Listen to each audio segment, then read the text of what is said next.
One.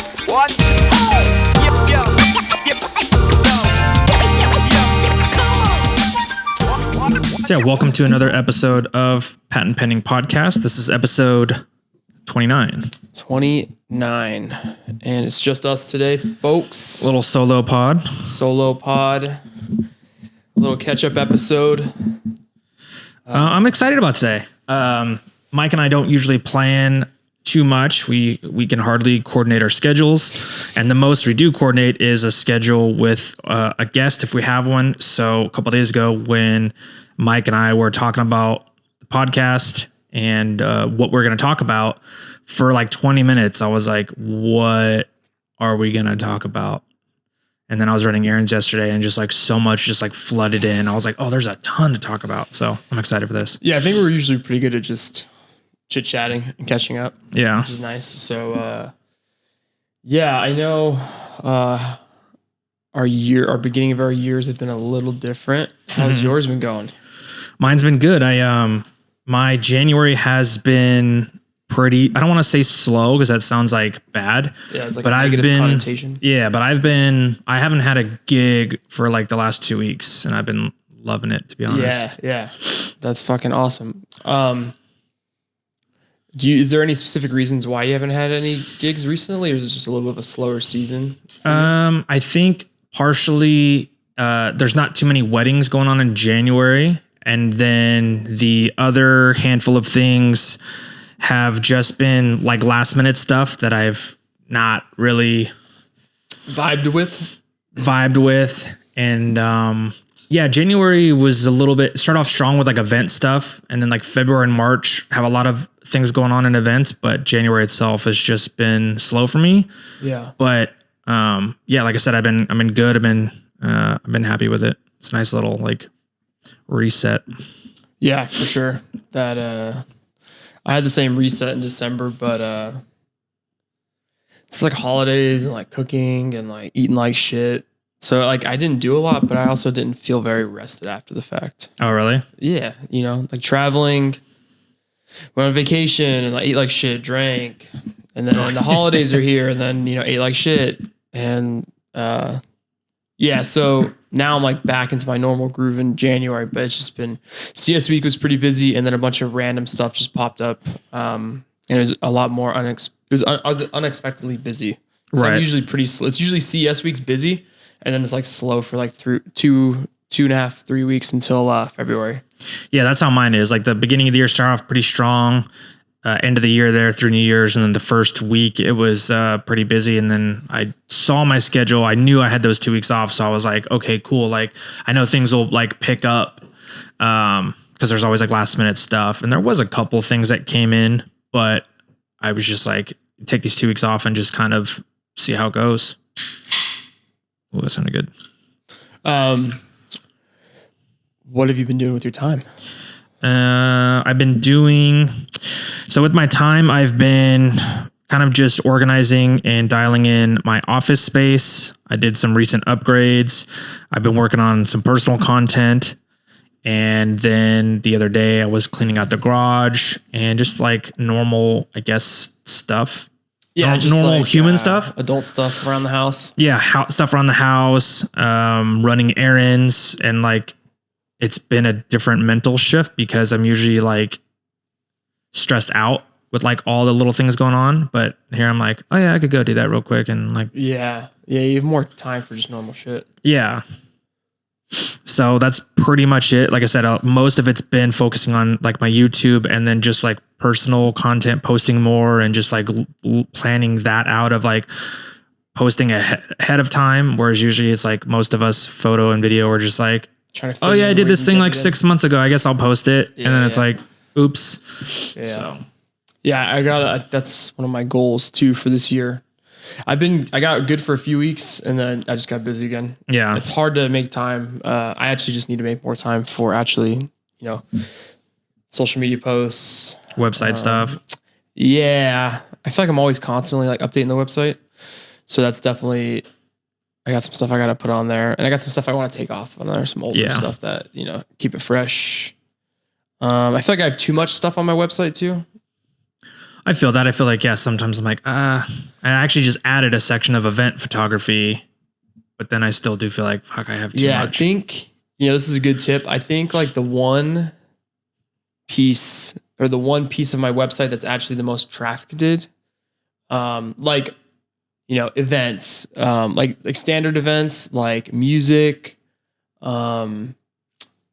food, that stuff's all like referral based. Yeah. The only time my website gets a ton of traffic or people actually ask for my website is for like corporate event to see the work. It's so weird. It's like only corporate people are like, oh yeah, I need to see like I need to show my whoever. Yeah. And like most of the time too, like, it could be not great photos on there. And I'm sure they would still book it. They're just like, oh yeah, cool. Like they could do it. But everything else is like referral based. So I think that's a good piece of advice is like always have like a nice concrete section for like corporate event stuff. Yeah. And that's kind of what I added was like a little shift of like, well, I have quite a bit of event work and it may not be the most like, I don't want to say glamorous because there's nothing wrong with it, but it may not be the most exciting from like the average person.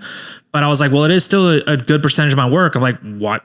Throw it on there. And then ever since then, I've already had a handful of bookings from event related stuff. And I'm like, it's a good thing I put it on there. Yeah, I have that event page, and then I have that event page linked to Google Ads that I'm running. Oh, nice. I don't know a ton about Google Ads. I just kind of did it one time, like 6 months ago, and then I just got like 3 inquiries on my website, which is like a lot because, like I said, everything's word of mouth. Right. And these are like 3 form submissions on my website for corporate events in March. I was like, oh shit, so maybe they're starting to work a little bit. Yeah, something's happening. I need like a couple weeks off just to hone in all that stuff.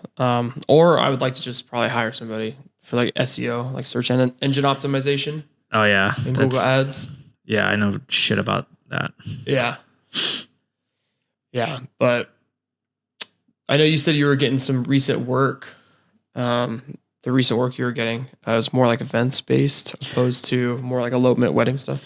Yeah, I got a handful of events come through like beginning of the year, like I said, pretty back to back. So I'm excited about that. They're like one is for like a playground company, which is out of left field. That's cool. Yeah. And another one is for some startup company at Fontainebleau, which is cool because Fontainebleau is a new casino here. So that's cool. And then the third one, I don't remember what it was for, something related to 7-Eleven and Super Bowl.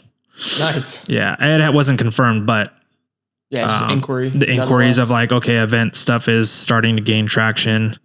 So that's always great. Yeah. Event stuff's not glamorous most of the time. Like you can have some cool events, with some like cool artists or like a nightclub event or something. Yeah. But like corporate events is not glamorous. No. You don't have to lie to ourselves. But we are in Vegas. There's so much of it and it's great money. And it's always, most of the time it's going to be a new client. So that's a good gateway. For me, it's exciting to be like, oh yeah, like here's a new thing. Like, whereas some of the other gigs we get are like return clients and it's like, okay, cool. I've already like built that relationship. On the other end, it's nice to have like that new, someone found you online, someone found you from a referral and you're like, oh, cool. A new opportunity, a new doors can open. So I think that's why I'm excited with that little mental shift of event stuff. For sure. What's the playground company? Is it just an event for them? It's just, they said something about like, it's like their annual sales meeting. So it's probably like a conference then. Yeah, it's a conference. Fuck yeah. Yeah. Conferences too, man. Yeah. Easy money. There's so many of them in Las Vegas. And I like doing them too, actually, because it's like a fun challenge. Yeah. It's such a different pace. Right. But now if I did that all day, I'd, probably lose my mind. But yeah, it's good to sprinkle it in there. For sure. Yeah. Yeah. Put on a polo, Right. But put on my Lululemon pants and, be a cheese ball with the client and then eat it up, Right. It's extra nice. Yeah. And dude, the corporate budgets are usually, they're either horrific or like good. There's no like in between. Yeah. It's either like, cool, book it, or like, hey, do you think? Right. Could we get this for this? Yeah. Yeah. So far, the rates and the packages I gave them, yeah, they went with them. There was one I was thinking about that wanted photo and video, and I think they're a little hesitant because I didn't go easy on it. You want me there for X amount of hours, photo and video, I'm going to charge a little. So anytime, like for me, like, well, you're more of a hybrid shooter than I am, but I always just pitch Like even if it's not a ton of work, I just say, I think this job will be more suited for a 2-person team, one photo, one video. There was one where I was gonna, but that's why I charge extra for the video, so I could pay somebody, a videographer, to be like, hey, come shoot with me. Especially because the event I'm thinking of in particular was like a food event, and I was like, if I'm covering a whole event, I'm gonna need a second hand to just juggle tag team. Yeah, I'm like 95% of the time recommending that there'll be one person for each job. Yeah, like it's. I mean, you and I have done jobs together. We're like, oh my god, it's so much nicer having both of us here. Yeah, absolutely. So, yeah. Yeah, hybrid shooting's hard. Yeah, I don't like it. And for some reason I still end up getting caught and doing it. Yeah, you know, I don't mind hybrid shooting. Like I just did an event recently where I hybrid shot, but I wasn't doing an edit. So I was just delivering, edited photos and then raw clips. Right. And then that was not as stressful. And that was like kind of a fun challenge too. It's like, all right, I got this for photo. How am I going to tell the story with video? And then, I got to make sure I still get the same thing in photo. Right. It's like a fun test.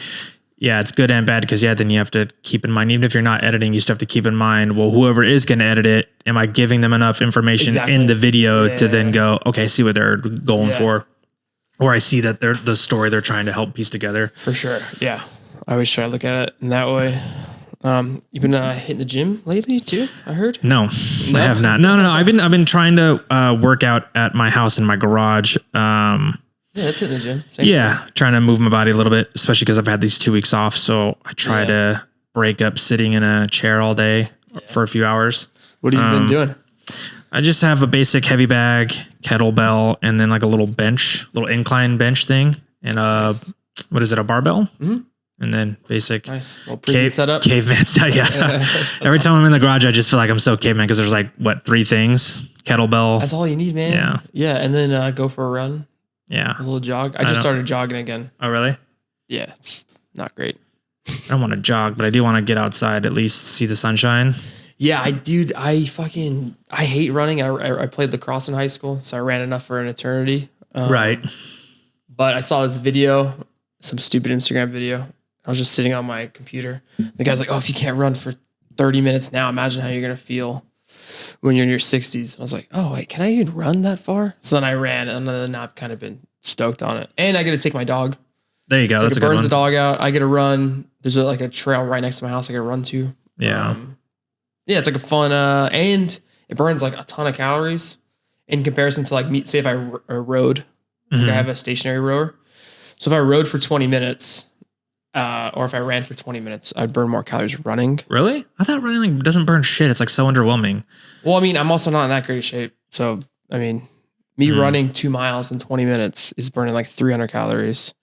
Yeah, 300 calories. That's like not even a can of soda, though. That's what I'm saying. I know, but say you did anything else for 20 minutes. I think that's the most bang for your buck. Oh, okay. You look at it that way. Because I'm looking at it like, okay, like if I could burn more calories in 20 minutes running than rowing, and say on days that I don't have a ton of time to work out, I can go for a quick jog in the morning with my dog and then just shower and go to work. Then there's no excuse. It's like I'm like systematically trying to like be like, okay, build those habits is better than nothing. Let me get this is the best possible use of my time. So let me make myself do this, I like that.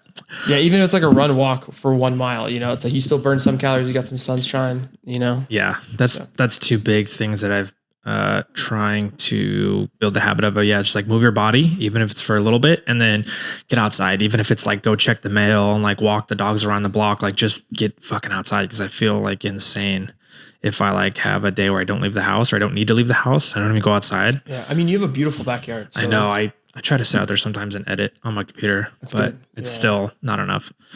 Yeah. I think the summer is nice. I like to go out there, not so much anymore because it's cold, but in the summers, like I go out there and I just like the hot sun just feels good on the skin. Right. But now it's just cold and I'm just like, I don't want to get out of bed, but fuck it. Yeah. What else do, what are these notes here? Yeah. Taking a little peek. Feeling a little more comfortable with trusting your gut these days? Yeah, that's a good one. I want to talk about that. I think a big thing as we get more experienced in our craft is trusting your gut on certain things. For example, I got a text the other day, said, "Hey, this is so-and-so. I found you from so-and-so, and are you available Wednesday?" And this was like Monday night. So it was like 2 days. And I'm like, okay, what is it? What's going on? Oh, it's a wedding at this conference.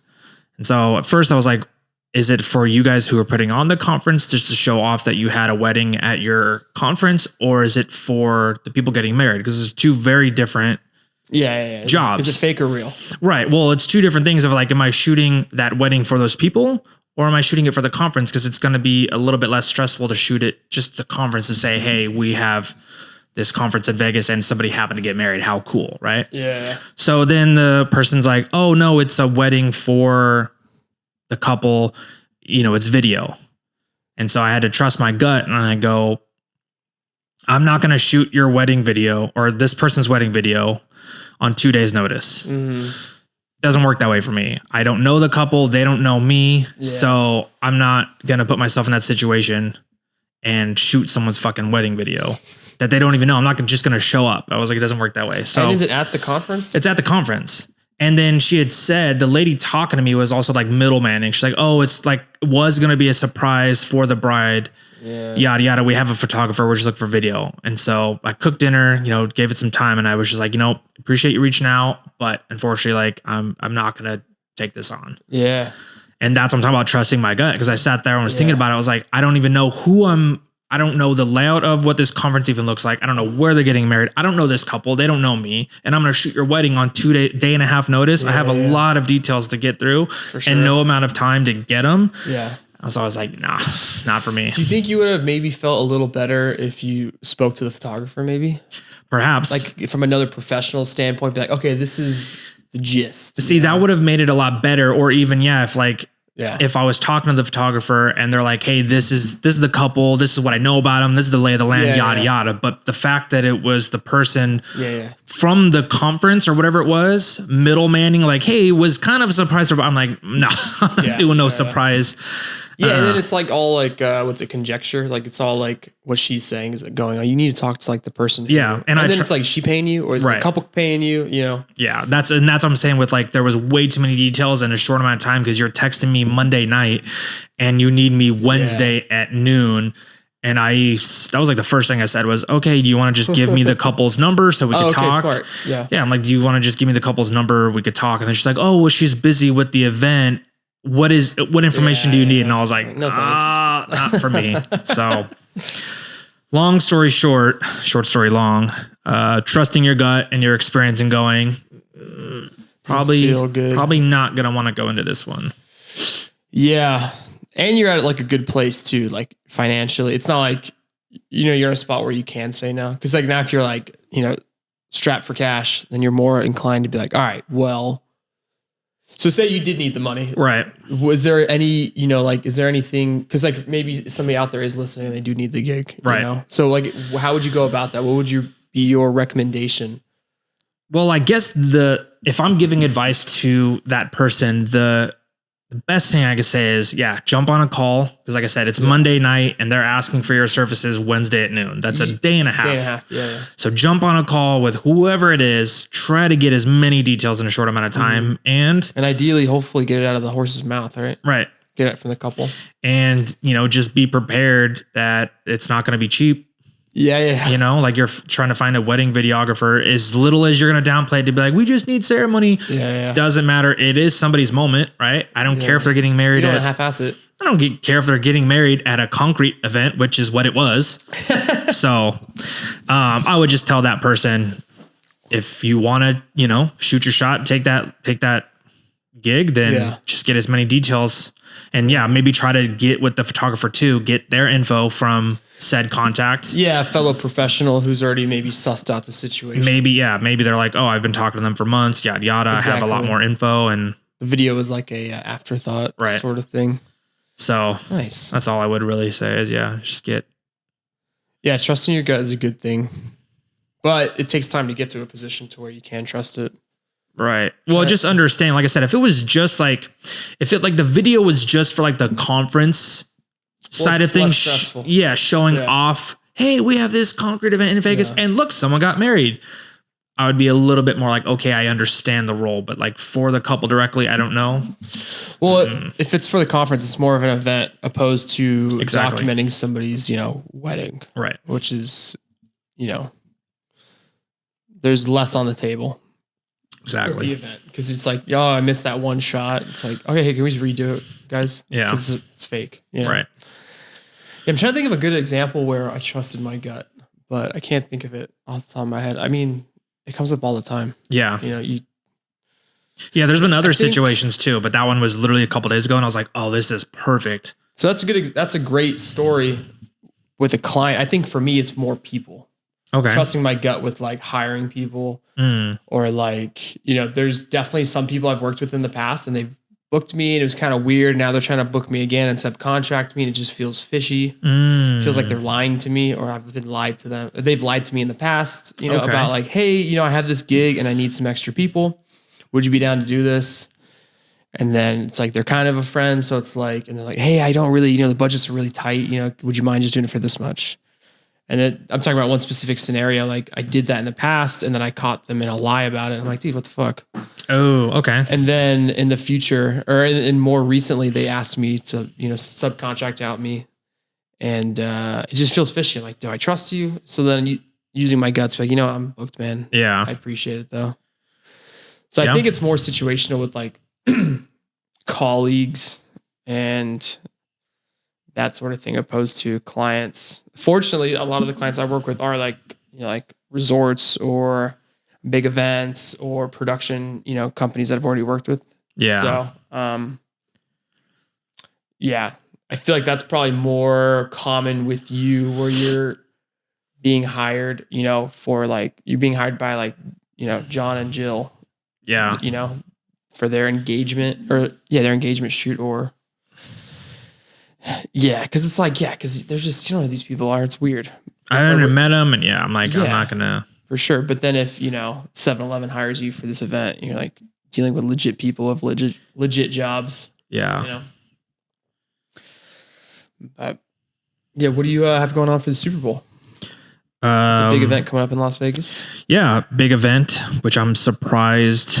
I'm honestly surprised at how many things have come my way from other people. Like you've been busy, so you've thrown my name in the hat. Chelsea's thrown my name in the hat, so it's cool to get just everyone's like passing. But Friday, the weekend of, I have an event for USA Today. It's like I guess they do like a NFL Legends party. Nice. So that should be pretty cool. And then Saturday, I'm waiting on a couple things to confirm. And then Sunday, I'm going to be at the stadium shooting fan stuff. Nice. With all the homies. Yeah. So Sam I'll be and Joe, outside Chelsea. roaming the parking lot is the information I have. I heard they're doing background checks on everybody. No, well, I'm not going to get in then. No, yeah. Joe and Sam were just talking about it. Oh, really? Yeah. Cause it's the Super Bowl. It's like probably pretty big. Even though they'll let anybody, all these right drunk fucking fans. Yeah, well, I guess if you're being hired, you probably have early access to the stadium or something, opposed to like the fans who are just gonna get screened day of. Yeah. What about you? What do you just like a lot of random gigs. That week, it's just like. Yeah, I have one event. It's like a watch party, and then I have some like music events that I'm doing. With Kurza and then the Win. And then I have an event with Pepsi. That's another like pre-existing client I've had. They're doing like a pop-up food event at the Delano. Oh, nice. I see that ugly banner on the side of Delano there. Yeah, the Pepsi banner. Fuck. Anyway. I mean, it's not as bad as the Doritos banner on the dude. Yeah, I don't.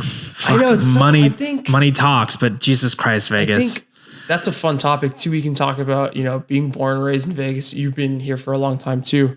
I'm not into like Resorts World. I'm not into like the giant LED screens, the palms. It just looks like so trashy. Absolute shit. Yes. It's like fucking, what are they, stock cars and NASCAR? Yeah. Like, with fucking banners. I get it. They're probably paying a fortune. I would assume, because like Delano, for example, Delano doesn't have anything on it. And then, month before Super Bowl, now they have a giant Pepsi. And I'm thinking, okay, money talks. They had to have paid you X amount of millions, but Yeah. fuck, man, like it just looks so horrible. I know it's free money. They don't have to do anything. It just sits there, but like I know it just looks so tacky.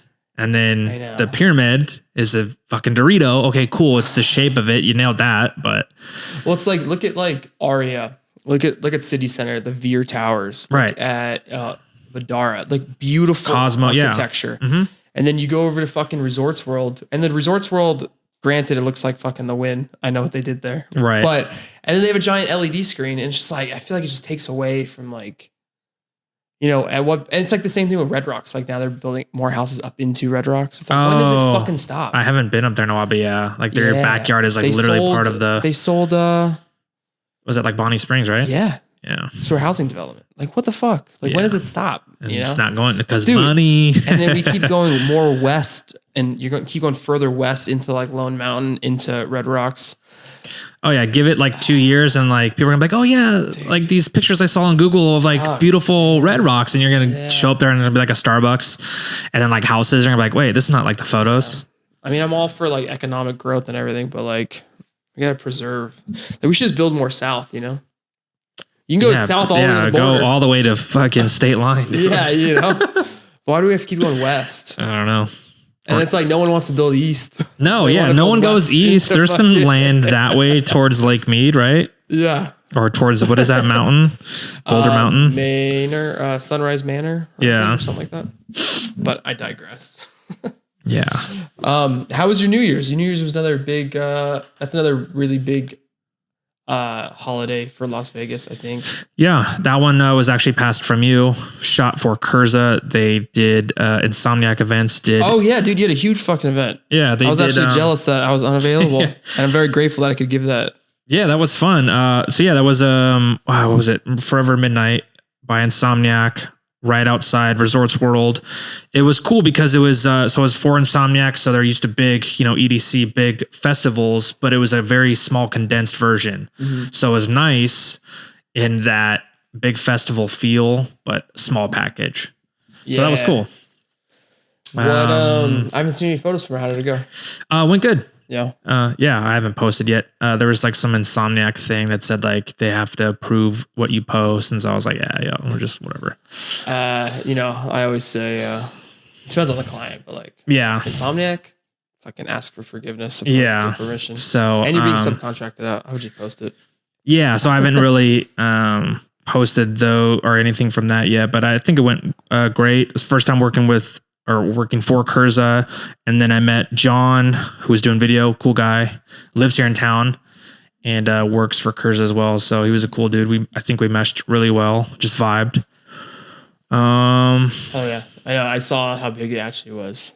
Cause you were working pretty late, right? Like 5 a.m. Yeah, I think we walked to our cars at like 4 a.m. on New Year's. So I felt like a real degenerate driving home on New Year's Day as if I was out partying, but I was just out working. Yeah, I drove home. I think I actually drove home right around the same time as you. Mm-hmm. And I know I'm getting old because like a genuine concern is like, I don't want to get fucking tagged by like a fucking drunk driver. Yeah. Oh, I was thinking that too. I was like, New Year's of all things. I was like, I am like, it's 12:15 to like 8 a.m. I was like, I do not want to be on the road. Yeah, man. It sucks.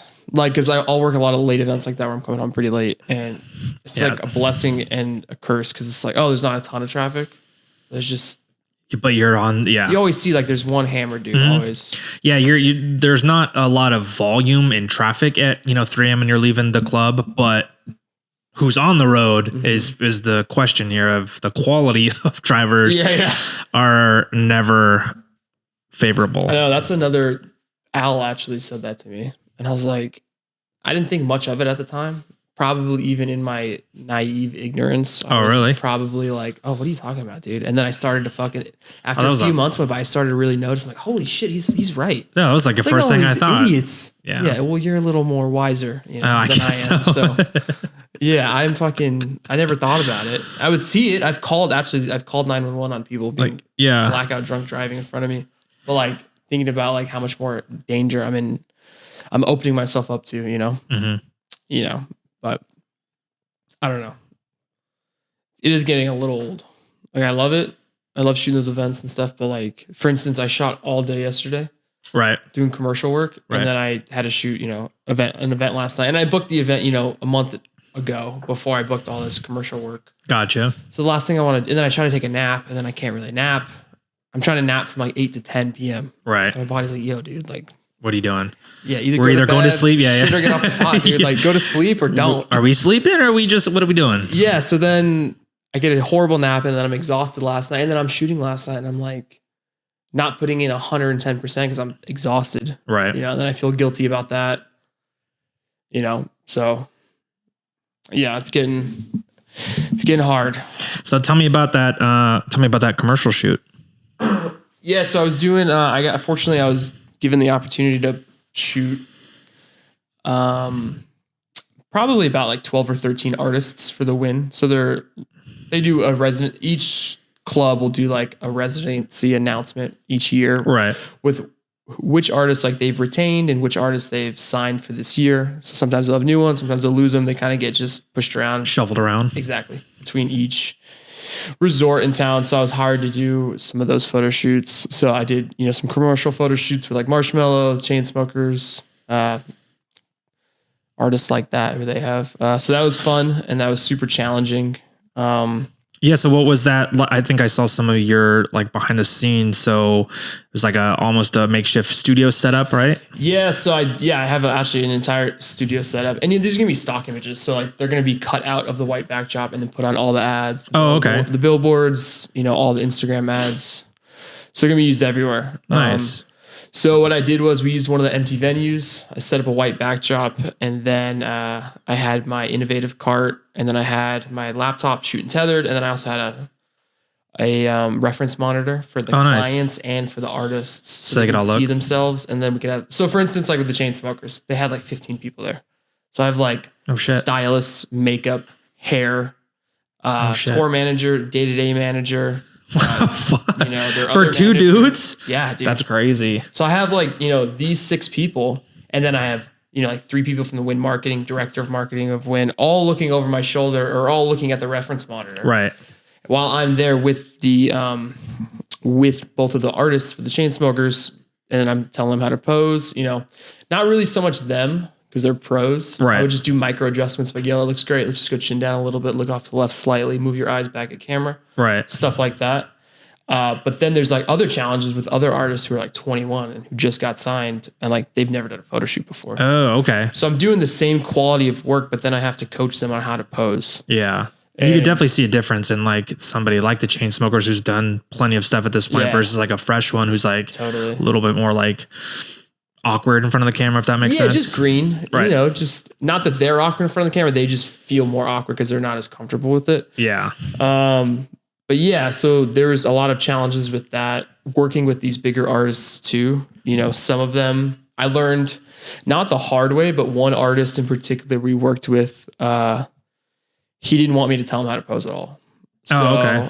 Just take the photo. Yeah. So I was telling him how to pose, and then he wasn't being mean, but he was like, "Hey man, I've been doing this a long time. Like I got it." I was like, "Cool." So then I used that, and I was like, "Okay."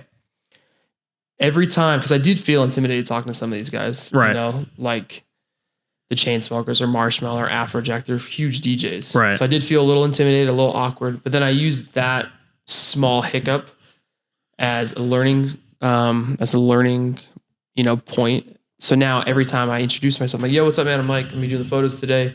How do you feel about posing? Do you feel comfortable? Oh, okay. Do you want to go 100% on your own? Do you want me to do some small adjustments? Do you want me to coach you the whole way through?" Right. So I open that door. I see how they feel. And then most of the time, half of them are like, "Yeah, I think I got it." And then some guys are like, "I'm an idiot. I don't know what the fuck I'm doing." Yeah. Like the guys I shot yesterday, Snake Hips. Yeah. They're like super cool, down to earth dudes. They're like, "We don't know what the fuck we're doing. Dude, please coach me." Right. They're like, "Coach me. We fucking just got off a plane," So it's like, and that builds a great rapport from the start. So that was super fun to do. Yeah. I think that also that beyond that intro of, hey, I'm Mike taking your photo, but then also giving that extra of like, do you want me to guide you or you got it and I'll just shoot? Like, I think that does also kind of break even more barriers versus like just you being photo and then being person in the photo type of thing of like, I don't even talk to you type shit. And then what I learned too from Afrojack was he had a huge team with him too. Mm-hmm. And then the Win team and then his team and me were all talking to him while we were shooting. And I'm actually really grateful like for him because he was like, hey, like, can everyone just stop? Right. He's like, it's just me and the photographer. And I was like, no, that's a great fucking point. I was like, nobody should be talking to them except, you know, nobody from like me or my team. It should just be me. Right. If my team or the client has any, you know, anything that they want photographed or like any poses they want specifically or any adjustments, opposed to everyone barking orders at the talent. Right. You know, I have, you know, the guy who hired me over my shoulder, my ear, like, hey, what if we do this next? Right. And then I tell the talent that, and then it just keeps, you know, like all the pathways aren't getting crossed and it just keeps it more simple for the artist. Yeah. And then, so I'm actually really grateful because those are two key moments that those I are great. learned. And I was like, okay, this is what we could do better in the future. Yeah. But then obviously there's other artists that like couldn't give a fuck. Right. And they're super chill. Yeah. And then if the vibe feels right, and then say the client whispers something in my ear, I'm like, oh yeah, he's cool. Feel free to just say it out loud to everybody to feel the consensus of the room. Yeah, so that was cool. I like those two we'll call them learning points or observations because adjustments. Yeah. On that second note, I've been on a few bigger shoots too, or like commercial based shoots with talent and product. And that was another thing that I picked up on, like, for example, one of our shoots with Made Good. So there was quite a few of us, you know, photo, video, lighting, and then talent, makeup, all that stuff. So it's a lot of moving parts. And that was another thing I picked up on. It's like only one of you, if you're doing video of talent or if you're doing photo of talent, you are that line of communication. Yeah. Not like, you know, makeup or client. It's like funnel everything through me or whoever's shooting. That way it's that communication is just directly from video to talent or photo to talent. But I have to make one actual criticism is that works if there's no director, because that's the director's job. Right. Yeah. I've never been on a shoot with a director. Yeah. So I'm actually thinking back to a shoot where I have been on a shoot with the director and he's doing all of that. Right. And that's, you know, it's so funny because now I'm like, in hindsight on the podcast, I'm like realizing like, oh yeah, that's the fucking director's job. That's what a director does. Just you, the client, and the talent. And that's usually how it is. Yeah. You're everything. Right. You know? So yeah, I'm thinking, you know, you have to be all of that and you have to learn all of that if there is no director. But typically, in my experience, maybe I'm not, you know, that high level yet. I've never really worked with a director on only a photo shoot. It's always been like photo. It's always been a video shoot with photo, like as the fucking, you know, the secondary. Yeah. Yeah. Like I did that gig with Holiday Inn Express and like they had the director doing everything. And then sometimes the director would even forget about me. Oh yeah. Yeah. You jump in there like, well, fuck, we need a photo of this. No, he would just forget. He'd be like, oh fuck, did you get photo? I'm like, yeah, I got it. And then I got the computer live with my Digitech. Right. He's like, yep, this is what we got. I was like, oh my God, thank you. So it's just like, yeah, some shoots, it's like all video and then they're like, what the fuck? You didn't get any photos. And you're like, dude. Yeah, there was But how long did you have with each artist? So as long as we needed. So nice. Most of the shoots were 3 or 4 looks. Okay. So they're shooting them for different different aspect ratio ads. So like, you know, one would be a 16:9 vertical, one would be 4:5 vertical, one would be horizontal. And then they had 4 ads that they were running that were different ad mats. So then 4 different outfits to like, nice. To color coordinate with those ads. See, that's more extensive than I thought. I thought like maybe it's like you get fucking 10 minutes. So this one was black and white, and then this fit would be for this thing that would be black and white. Oh, nice. And then with the bigger artists, they had stylists. So they gave them like the looks, or they gave them, you know, like the ideal, like they gave them the ad mats and said, okay, this is the guys, this is their sizes, and these stylists would have to go fetch all that shit. Did you get to see Marshmallow without his helmet on? Yeah. Yeah, dude, his stylist was so sick. Was he? She fucking had some cool shit. Yeah, like he had this like this white denim Louis, like I would never wear this, but like it just looked sick on camera. Yeah. It was an all white denim, like denim pants, denim shirt, and it was all Louis, but it's like spray painted blue with like the Louis Vuitton thing. And then just like with the white backdrop, the white fit with the blue accents with the white helmet, it looked fucking so sick. Nice. Well, I guess that's not released yet, but we'll see it. It comes out this week. Yeah, we'll see it on there. Yeah, so like shit like that's pretty fucking cool. And then seeing like everything come together, you know. And then like thank God we had hair and makeup because that makes such a difference.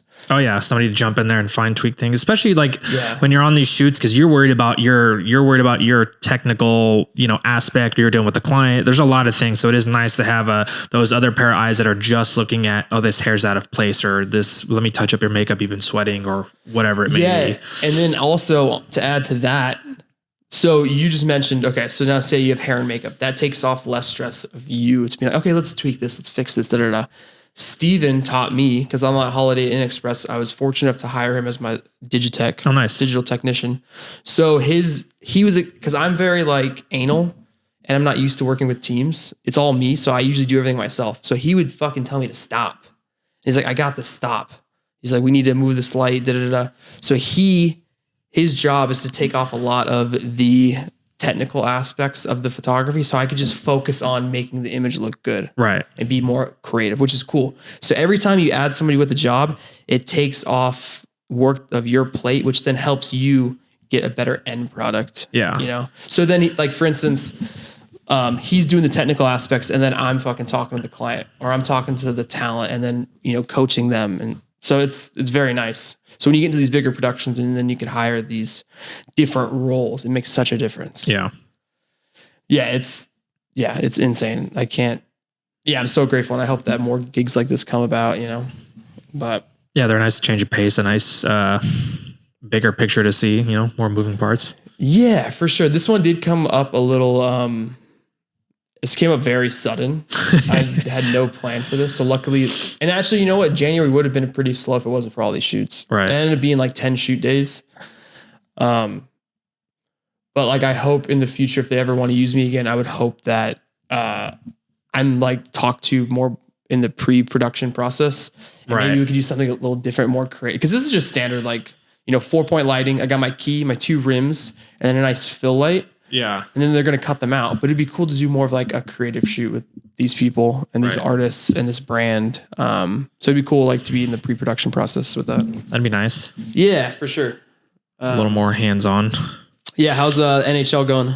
NHL's been good. I've been off. Like I said, I haven't had a game. I haven't been scheduled for a game in like the last 2 weeks. So I'm going a little stir crazy, and I'm just excited to get back in there because I was getting in a groove and I was enjoying it. And so now I'm like, come on.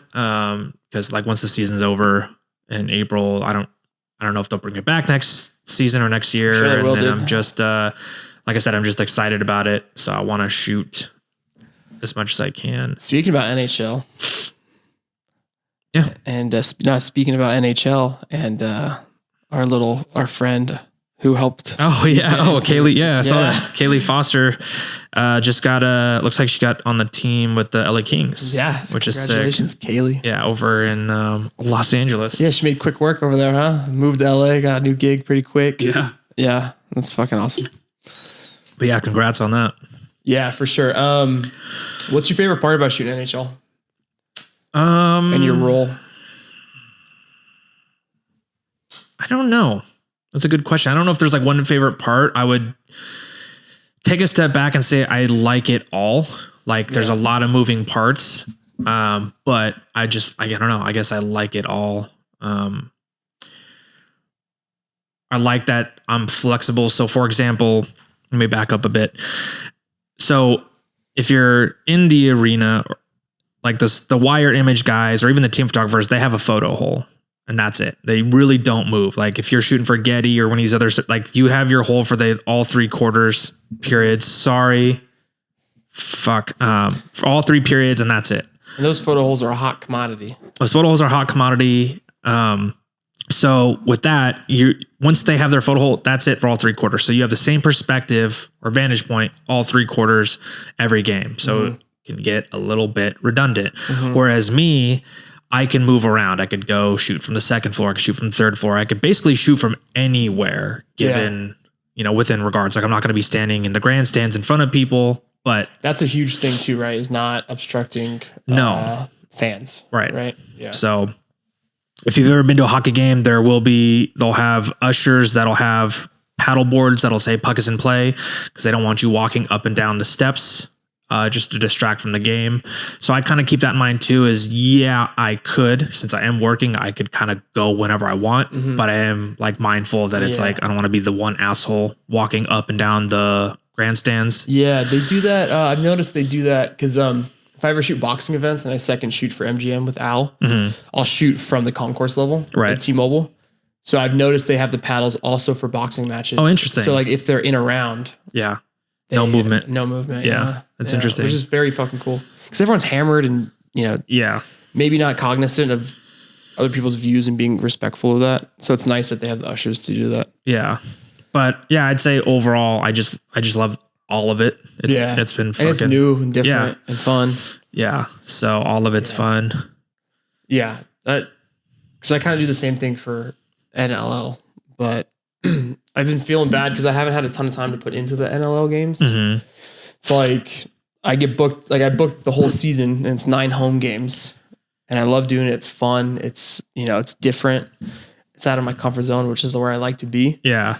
But it's like, then it gets sandwiched between like this commercial shoot that I got booked and then, I have an event that night too. Right. And, it's not a secret. I mean, sports doesn't pay the greatest. I'm eternally grateful for the gig and I want to keep doing it. But when it pays X amount and then I have 2 gigs, before it or one before it and one after it, and it pays, like 10 a good amount more, right? How much that is. It's like hard for me to like, of course I'm going to take the other gig.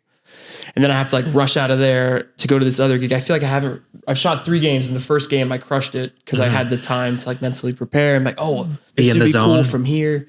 And the last 2, it's like, dude, I got to get the fuck out of here. I hope this doesn't go to overtime. I have to get to my next gig. Like I'm not even thinking about the game. Right. Yeah, that's tough. So I have one Saturday. I'm excited because I don't really have much else going on that day. So I can really focus on it. Yeah, that's, I hate that feeling too. Cause I try to not book multiple gigs in a day because I've had a few of those feelings where like that one gig is wrapping up and it's not even done yet. And I'm already like, okay, traffic or this and that, make sure I have everything I need. And I'm already thinking about that next thing. And I'm like, fuck, like this is not fair to this current thing. So yeah, I agree. And I was thinking about giving up the rest of the season to a friend of mine who's available. I would like to finish it out, but then like, if these other gigs come up where like this whole Win project, I didn't have booked this month and I booked these games in November, at the end of November. The season started in December. Ooh. So it's like, and then I got all these things and that sum of money is like undeniably like, I'm going to do that gig, So it's like, so where do you balance between your, like, I don't want to say priority, but somebody who came first come, first serve versus the one that does pay more. That's kind of like where you're at. Realistically though, the one that pays more did come first because they've been a pre-existing client for years. Right. So it's like, and it pays more. So it's like, it's kind of a done deal, Mm-hmm. So I've been able to balance it enough to where, like that client is still happy. Like, they still commented on my gallery from last week and they're like, oh dude, that looks great. It's the best photos we've seen in a long time out of this team. I was like, oh cool. Like I barely shot the 4th quarter. Good to know, I guess. Yeah, I know. So I really want to like put more effort into it. And I do love shooting sports. Right. Like I shot a G League game the other day. What is G League? G League's it's in between like college and the NBA for basketball. Oh, okay. Yeah. So we have a team in Henderson. They play out of the Dollar Loan Center. Like the Silver, the Silver Knights to the Golden Knights. Yeah. Same concept. Okay. There's Las Vegas G League, which is, it's just one of our teams. Like, I don't think they feed into any specific NBA team, but so I shot that and like, I was like, oh, I fucking love this. This is so much fun. But it's just hard when I have like, it's specifically the commercial shoots, right? Because, events and sports pay similarly, but the commercial shit's really hard to. I mean, it's also a different change of pace, right? Because sports, you're going to show up, you're going to be a little more run and gun. You that the thing is there. You're not really going to control anything. You're just going to try to capture that. Whereas like a commercial shoot, you're going to have to be meetings. You have pre-pro. You got to be there on the shoot. It's going to be, you're going to have to be locked in. You're going to have to guide. You're going to have to direct. So I get trying to like balance the two opposing lanes. It's fucking stressful. And then, being like having to leave a gig to get to another gig and then you're worried about traffic. Like you said, it's that type of stress I don't like doing. Yeah. Traffic. And then just making sure, oh dude, if they're two completely different shoots, right? Like, fuck, did I make sure I grabbed this for that second one? That's hard too. Yeah. Is packing. Yeah. Like I had a game and then I had a commercial shoot after and I was like, it's two completely different. Right. I don't need a ton of gear for the commercial stuff as far as like photo equipment, the lighting and all that other stuff's a whole nother thing. But like all those shoots I shot at 7200. That's it. And my camera and my laptop. And a ton of lighting stuff. But like if I'm shooting sports, it's just my camera bag. Right. Yeah. If I'm shooting this commercial stuff, it's what do I need in that camera bag is like nothing. But then my car's full of other shit, Yeah, because it's like if I'm going like for instance, I hybrid shot the other night and I was like, okay, I have like my camera bag. Like, oh fuck, I need a mic, I need fucking all this other shit. Yeah, there's a lot going on. So you try not to double book yourself in one day? I try to not do multiples anymore because of all those things we mentioned. Plus time, sometimes things will run over. And for example, in my own thing, it is a habit I'm trying to get out of. For example, like if I have like an elopement, I tend to run over. I just never, we're booked from, let's say 4 p.m. to 6 p.m. Cool. 2 hours is 2 hours. And I'm trying to get better at like, all right, wrap it up at, 5:50, tell the client about sending the things and all the stuff that you do. But there has been times where things run over. And so I try to not book multiple in the event that something does run over. Mm-hmm. I don't want to be stressed about the first or the second. So I just try to go, you know what? I'm not available that day. Yeah, that's good. Try to move it. Yeah, I try to do 2 hours in between gigs, but lately it's been like... Yeah, that's another good buffer too, is make sure there's plenty of separation. Lately it's been like 30 minutes. Yeah. I'm like, I don't know if I can even... Yeah. Which is so fucking stressful. Yeah. And every time I'm like, why did I do this? Why did I do this? Yeah. Why did I do this? Why did I do this? Yeah, there's actually a gig a while ago, I think. You were doing video. We were both doing video. And then the client was bitching about me being late. And then I showed up and you were there. And you're like, oh shit, it's Mike. Oh. There was like Gatsby. Yeah. She was just bitching like, it's fucking guy's late. And then I show up and like, oh, the guy that's just talking about Mike. Yeah, because I was shooting for the venue, and then the alcohol rep was there, and she was like, "Oh, my fucking videographer's late. Can you shoot some of this stuff?" And I was like, well, I'm not really technically, you're not hiring me, but sure, whatever. I'll just figure it out later. And then fucking turns out like 30 minutes later, it's Mike who was working directly for the alcohol client. So it just made us both laugh. I was like, oh dude, she was not happy with you. And then it turns out, oh, it's fucking you. So, well, it was funny because it was another one of those situations where like I couldn't leave the other gig. Yeah. And I told him I have a heart out and it still went over. Mm-hmm. And it's another one where it's a client that I've had for fucking ever. And I'm like, all right, well, fuck it. Guess I'm sticking around. Yeah. And then it's so funny too, because that one specific client where I was late to, I prorated her. I was like, hey, it was only a 2 hour event. I was only there for an hour. And I was like, and she's like, oh no, don't worry about it. I'll still pay the whole thing. I'm like, okay, but then you complained about it. But then you can be, you're like, talking shit. Yeah. I tried to make it right because it was definitely on me. Oh yeah. It was 100% on you. Yeah. But, oh well. Well, that client was usually on the other client. That client fucking sucked. Yeah. All good. Speaking of lighting what have you gotten any new gear since the last time we sat down and did a podcast? Yeah, I got some pro photo lights. And I'm still like working out the kinks. I got so I used to shoot with Godox lighting. Okay. And then I was doing these wind shoots and the Godox stuff's great. But like for instance, some days I had, 2 or 3 artists in a day. And right around like the halfway mark, they get hot. And I'm firing like a lot. So it's high volume. So I'm doing like, especially with like a fucking pro model, like they know how to pose. Like they can go pose. Right. So you're like, pop, just move. Yep. Pop. And I'm in an indoor setting. So first I was having some issues with misfires with the Godoxes. And then I did some troubleshooting. I realized that I was on channel 1, which is like a newbie mistake for everybody listening. Actually, the Godox triggers have a channel scan feature where you can scan all the channels that it has to see which has the least amount of interference. Oh, nice. It's gonna be like a long story, but the triggers run off 2.4 gigahertz radio frequency, which is the same as Wi-Fi routers. So there's a lot of interference like on channel 1 Gotcha. and the lower ones. So I learned that fixed it most of the time. And then when I was shooting a lot, the lights would get hot and they would start to misfire. So then I was like, okay, my key light, what I'll do is I'll just hardwire it and then I won't have to worry about recycle times. There you go. And that was good. But then again, they would get hot and it would start to overheat. So the recycle time would, go from, like 1 second to 5 seconds, which really slows down the fucking shoot. Right. And then not to mention, I told you earlier, I shoot with a monitor. So the client's looking at the monitor and then every fucking 3 photos, it's a black photo is super fucking annoying. Why is this off? Yeah. So I talked to Mikey McNulty, who's a cool guy here in town. He like rents equipment. He's a good commercial photographer, drone operator, all that stuff.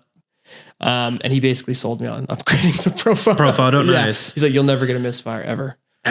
Nice. Yeah. So it came out of necessity then, workflow. Yeah, I think that, not saying I'm better than anybody or anything like that. I think most cases Godox is great. Yeah. And it's significantly cheaper, but like it happened enough times where I did all this troubleshooting and it still was a fucking issue. Right. And then I ended up getting 3 B1Xs and then a D2. The D2 is a hardwired version and it's 1,000 watt seconds. So if I ever run into that issue again where I need to have a strong key light, it's hardwired already. It's built for this and it's 1,000 watt seconds. My old lights were 600 watt seconds. So it's the same amount of power, it'll take less power. The system, so overheat, whatever, nerd jargon. But I think you also see you're doing those bigger shoots where you need that equipment to keep up.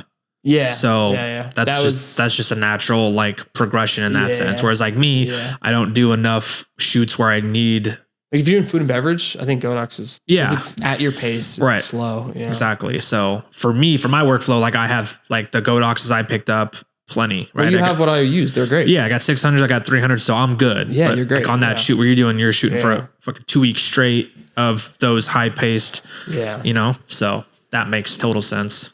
Yeah. So I got that stuff and then I know I've heard these lights are bulletproof. So I bought 2 open boxes and then I used one from Adorama. Oh, okay. So I saved like $2,000 that way. Oh, nice. But one of the open boxes is broken. The light is chipped and it's chipped right where the battery goes into. So if you shake it or if it moves, the battery is loose. Oh, fuck. It loses connection, turns off the head. So I have to fucking send it back this week. Yeah. Which is annoying. And then yesterday, I didn't realize that all these heads, because they're so nice, they have firmware. Like your phone, like anything else. So you got to update them? I didn't update them before I shot, like a fucking noob.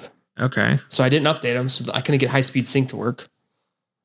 So I didn't need high-speed sync, because this is more nerd jargon. I don't know if anybody will even care, but the flash duration with these lights are better, so it stops motion better than the Godox lights. So I didn't have to shoot it in high-speed sync. I could have shot at 1/180th of a second. Before the Godox, I would get a little bit of motion blur. Oh, really? And then I learned that there's a thing called flash duration. These are better. That's also why they're so super expensive. Right. So it freezes motion better than the Godoxes, but whatever. I digress. Yeah. I mean, it doesn't matter if it's fucking better when the shit's chipped and your battery's fucking up, Well, I just gaff taped it and then I'm going to send it back tomorrow. Yeah. It still works. It's just, it was an open box, I think, from Pro Photo or something. Right. And Adorama didn't check it before they sold it to me. Yeah. But I mean, you're trying to solve one.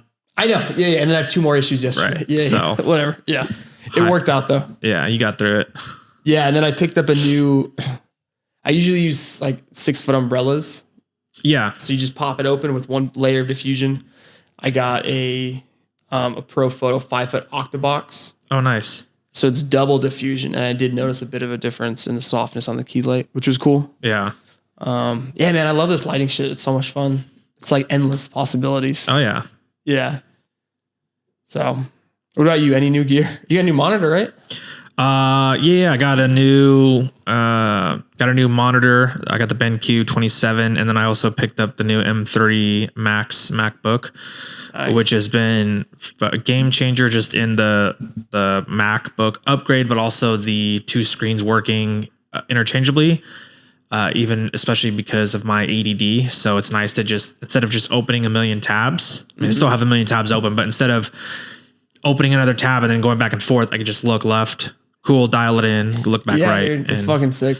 Yeah. And just transferring things, like the last 2 days have been backing up my main 4Bay. So even just finding folders to back up and just drag and drop, things like that. It's been way easier just to see more visual real estate. Yeah. I also, what I did too with my backup, I use Backblaze to back up my computer in the background. It's pretty cheap. I did that, but it fucking sucked my internet. And then my internet bill was like 3 times the amount. It's on your initial upload, it's going to take forever. Yeah. But now that it's backed up, so I have that. And then also too, I learned about fucking desktops on the Mac. You can have multiple desktops open, which I've never used before. Oh, I didn't. Steven was teaching me about it.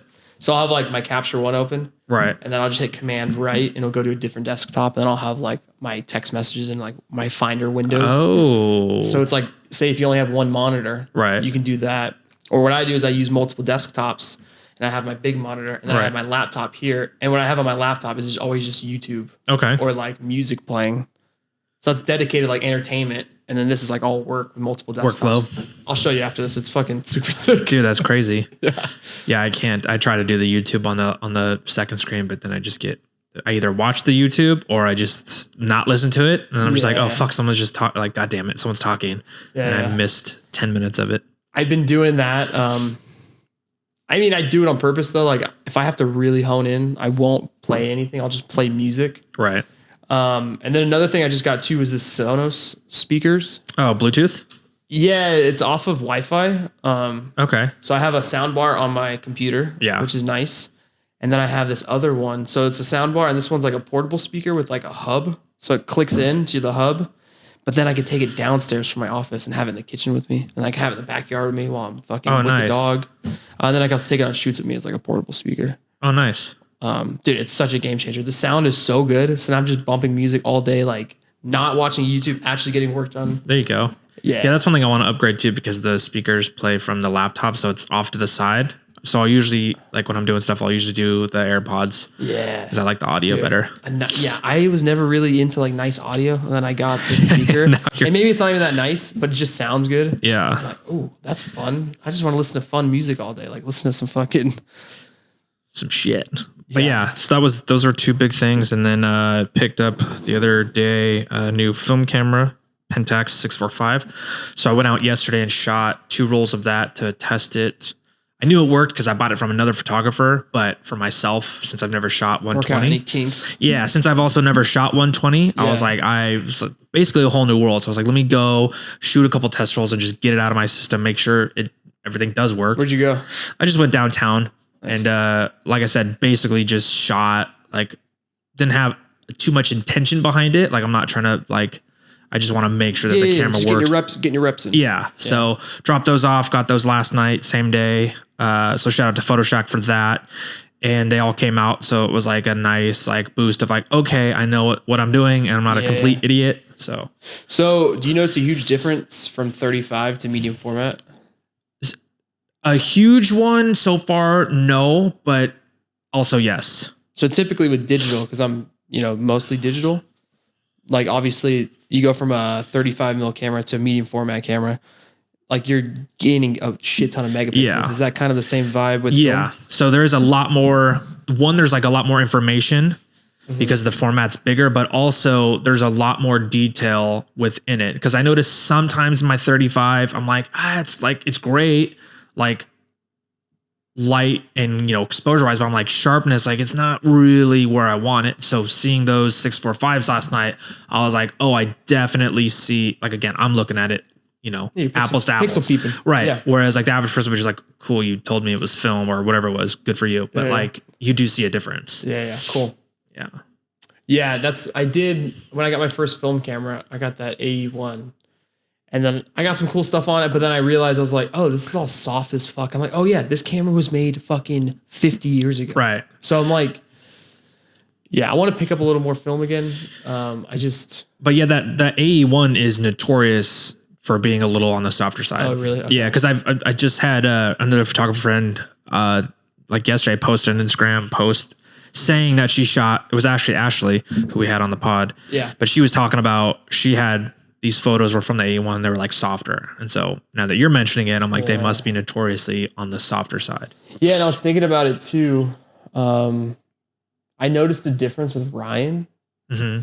He took that picture of me when we got lunch that one time. And I remember looking at it and like thinking how sharp it was. Right.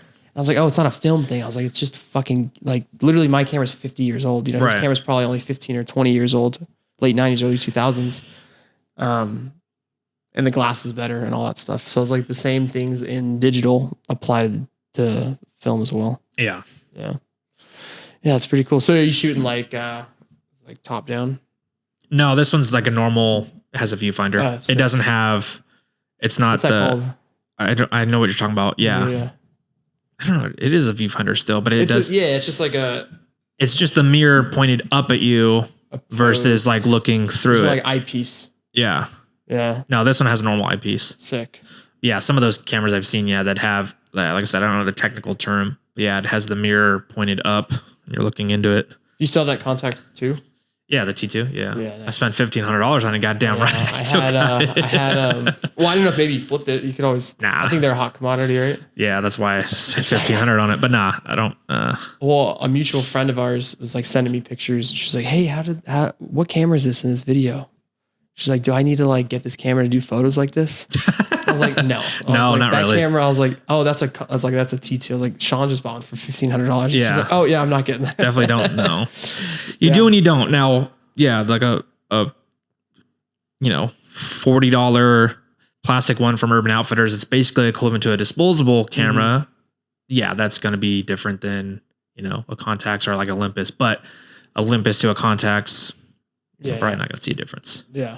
Like I said, it's extreme. It'd be the same thing. Does the Sony Alpha 1 look different than the Sony, 400 from Best Buy? Of course. So, but does the Sony Alpha 1 look different than the Sony right before it? Not really. Yeah. I hear what you're saying. Yeah, you're splitting hairs here. Yeah. It's only huge differences. Yeah, those are the recent upgrades, and then just dialing in my office with little things like that, computer upgrades, workflow. You said you were honing in too on your goals a little bit more. I know we touched on goals with the Chelsea episode. Yeah. Towards the end of the year. But I think all of our goals were probably pretty broad. Yeah, our goals were pretty vague in like, what do you want to do? Or like in the new year, and it's like, oh, I want to be busier. It's like just so vague. So one, what are like a more defined goal? And then two, how are you actually taking those steps? So for me, for example, with my elopements, I'm moving away from any digital. So I'm trying to just focus on strictly film packages. That's fun. Yeah. So that'll kind of be like a new challenge. That's why? Is that just what interests you? It's been a lot juggling the digital and the film. And then I only post my film on Pinterest, my Instagram and all that anyway. So anything you're seeing from a wedding has been filmed anyway. So it's like, I might as well just try to strictly focus on that. Yeah. It's like the hybrid thing with photo and video. Right. And then also just a new challenge. It's a new year. So how do you kind of go, I'm like film only in this instance. And then, for example, I don't want to just be vaguely busier this year. I would like to, like in the wedding space, I'd like to move broader and get away from like the downtown Vegas vibe. I would like to like get booked out for weddings in different cities. Like, I don't want to be limited to just Vegas. Yeah. You know what? That's funny you bring that up. I wouldn't mind actually shooting weddings with you. Yeah. Yeah. Like the one we did. I know that was an anomaly. Right. I actually just ran into that groom and he kissed me. He was like, dude, oh my God, I fucking missed you. But that's actually something, the older I get, I turned my nose up at it in my 20s. I started with weddings. Right. But doing a big wedding where it's like not rushed, you get to really work with the client, you get to make cool shit, It was very fulfilling. It is, for sure. No, I'm saying like that one in particular is like very fulfilling. Like it checked all the boxes for like, this is a fun experience. This is a cool client. This is a beautiful venue, beautiful way. Like it, like A-list, like it checked everything you want in a gig. Yeah. I wouldn't mind mixing in, like if we did like 5 to 10 a year, that'd be sick, It'd be great. So Yeah. Things like that. Like instead of just, like I said, vaguely saying, oh, I want to be whatever. It's like, okay, well, define those goals and then how to move towards them. So for me, it's like kind of get out of just being like a Vegas elopement thing. I want to show off some photos that are a little bit more, that could kind of be like a more city, if that makes sense. Where it's like, oh shit, your photo's great. Let me fly you to It's exactly what we did in San Francisco. Yeah, it was exactly. There you go. Yeah, we did it in the Bay. It's fucking so sick. Took a ferry across the Bay. Yeah, that was such a fun experience. That was like one of my highlight moments. Was it 2022? But yeah, things like that. What about you? What are some more like defined goals? I don't know, honestly. Sweet. No, because I was thinking sounds good. Long-term goals, I still like more financial freedom, and I'm working towards that every day. You know, Yeah. like I'm fucking honing in my business, my savings. You know, different accounts that I could have to save more money. That's like a long-term goal, but I think everything's just a short-term goal. Like, okay, cool. Like this week, let's fucking make sure that I'm hitting the gym 4 days a week. Right. Let's make sure that I'm getting at least a couple Instagram posts out. Even if it's just, it doesn't have to be this like perfect fucking photos. Like Right. I'm even just posting like random videos of BTS on a reel. Yeah. And it gets me the same engagement. So I'm Right. like, all right, that's a nice placeholder in between like actual posts with photos. Yeah. Those are small goals. But I think those small goals or small little things are building the habit for the bigger thing to be like, okay, cool. This one. It's the same thing as like working out at the gym. Instead of telling yourself, I'm going to go to the gym 6 days this week. No, I went like once last week. Now I'm going to try to go twice this week. Yeah. You know, I'm constantly building on like, I'm trying to live just week to week, basically. Right. Otherwise I get too anxious. I think I get like, I can handle it and I think I do it pretty well, but like I do like spread myself a little thin and then I get a little anxiety. Or not really anxiety, more overwhelmed. Right. That's what I was looking for. Yeah, it's just fucking, just like this week be better than last week, you know? Right. You know, if that's like making sure I do all my dishes, fucking working out, fucking, you know, spending a little more time with my girlfriend. Right. Make sure the dog is fucking happy. Yeah. You know, I feel like right now, like work wise, it's like just chugging along. Yeah. It's weird. Yeah. You ever feel like that? You get in like the motion where you just like it's like summertime is like busy. Yeah. You know, you're just like, oh shit, like, oh, I don't really have to like put any feelers out there. It's just like work's coming in. It's coming in. It's like, I don't it's really not know a bad problem. Yeah. But for me, I'm in the like, so yeah, these 2 weeks I've been off in January, I've had a different mental shift in that, like I've been enjoying that downtime. So like I said earlier, I've been focusing on my own personal content. I've just been like working on other things like that I've been putting on the back burner and just putting, like I said, more time into YouTube, but just more so like me in front of the camera on some things. And then just the day-to-day stuff, like I said, running errands, cleaning out the garage, that like before I would just be like, oh, I'll get to it. And then it never fucking happens. And it's just so for me daunting to always have like that to-do list. That's constant of like, fuck, this to-do list has been like untouched for months now. Like fucking get to it. Yeah. I'm getting to that point now too. Like I'll show you what I do is I'll make a to-do list for like each day.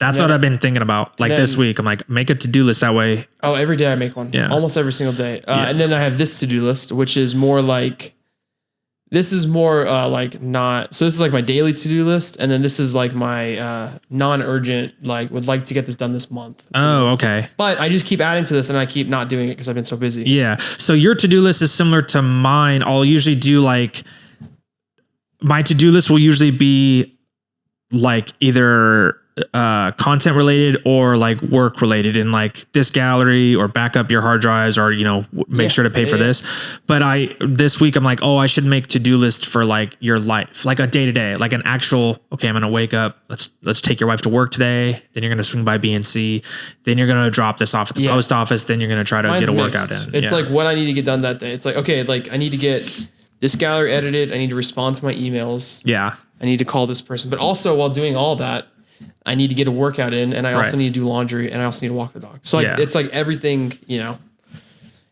and like, I'm not like, I love writing it out, but sometimes it makes me feel overwhelmed too, writing it out. Yeah. Yeah. But that's like I said, these last 2 weeks, that's where I've seen a big mental shift is in like, okay, now that I'm not stressed about galleries of like this gig and editing and all those things, I can kind of pull back and like live or focus on the day-to-days. That's been nice too, to be like, oh, I can work out today. I'm not like telling myself I'm going to work out and then never get into it, but it's fine because I'm busy. It's like, So nah.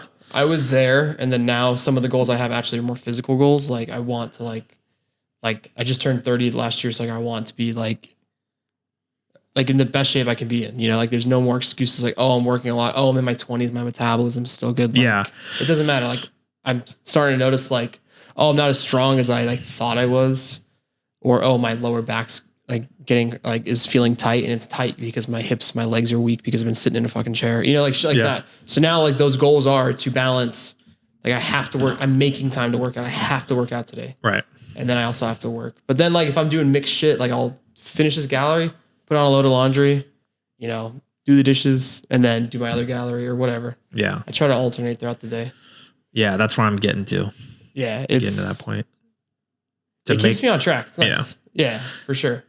To make that mental shift of like, okay, cool. It's not daunting. Like I got, cause it's for like the last few years, it's always like work first or like galleries first or this out first. And then I could do that laundry or do that thing or do that. But now, now these 2 weeks where I'm like, it's been the opposite. It's like, oh yeah.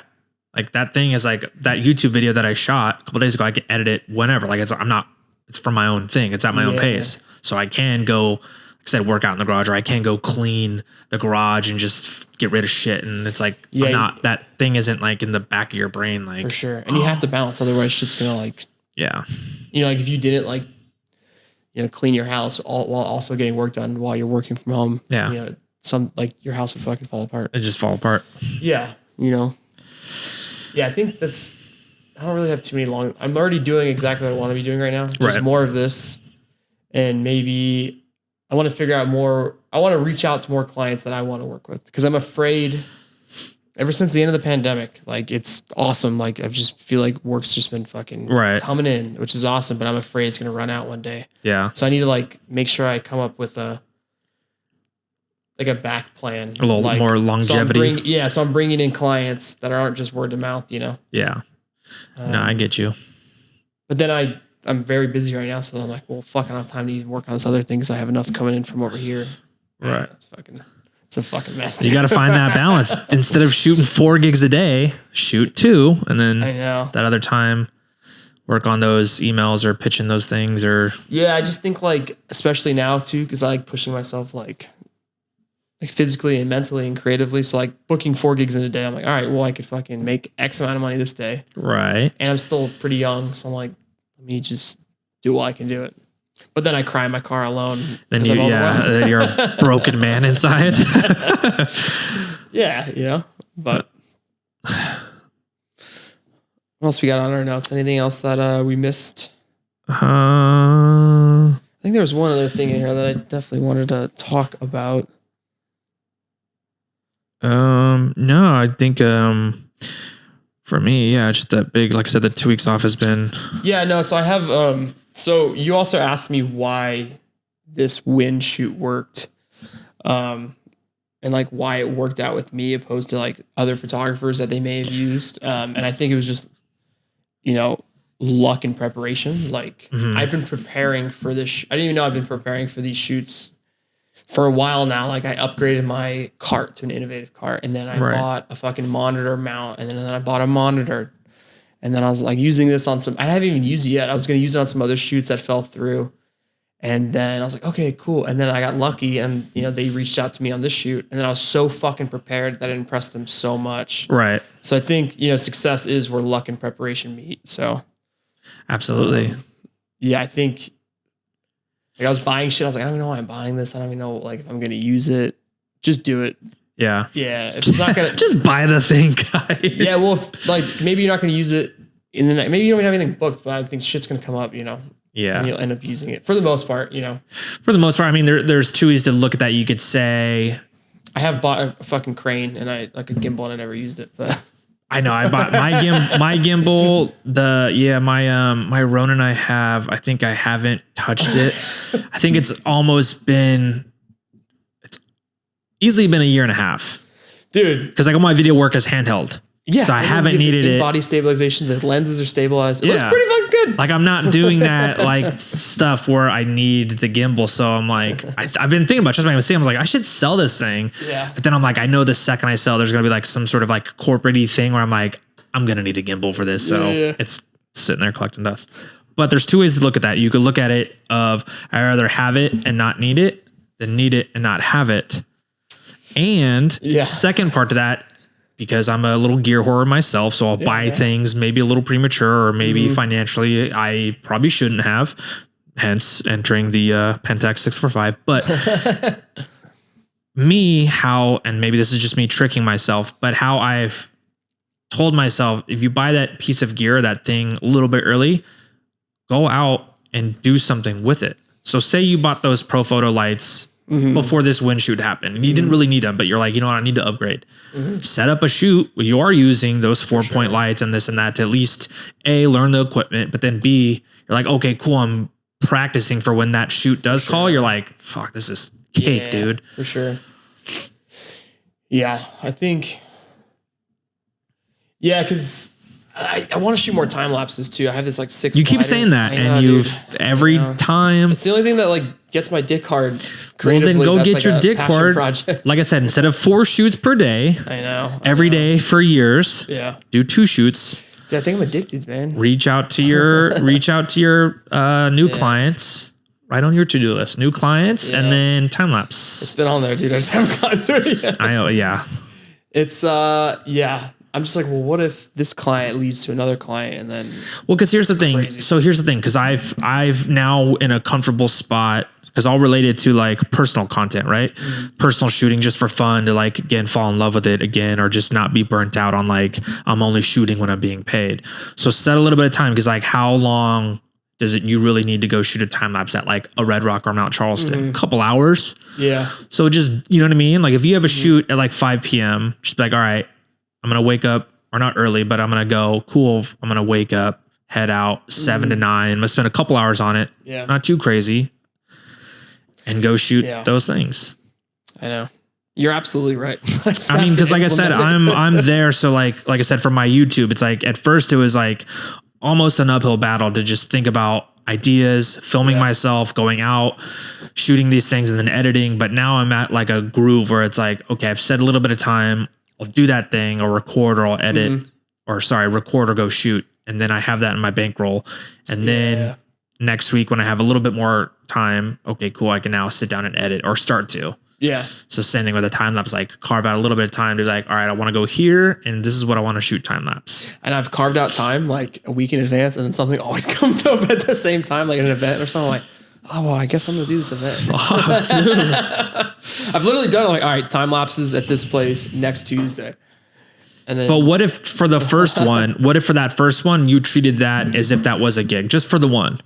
Yeah, that's a great way to look at it too. Like, hey, look, I have this thing I'm unavailable. It'd be the same thing if you had a hair appointment or like a dentist appointment, right? Yeah. Like, yeah, work's calling, but I'm not going to reschedule my fucking dentist appointment or my hair. How many times I've rescheduled my fucking dentist cleanings? Well, never mind. Well, it's also, like, it's not like I have like, Tom from, down the street, like, hey dude, like I need some new headshots where it's like, right. It's usually like time sensitive. Like this is an event. It's only happening at this time. Yeah, I know. That's tricky. Yeah. So I'm like, fuck. But yeah, figure it out. Oh, hopefully. Yeah. Because next time we record, I don't want to hear the same. Still want to do time lapses. Yeah. Yeah. Well, how you feeling? I feel good. I think we covered a good amount of topics and things that were just on our brain. And, a little, like I said, mental shifts. Yeah, for sure. Cool. Well, you want to wrap her up? Let's put a bow on it. Put a bow on it. I like that. Yeah. So stick a fork in me. Stick a fork in it. I'm done. Thanks for listening, and we'll see you on the next one.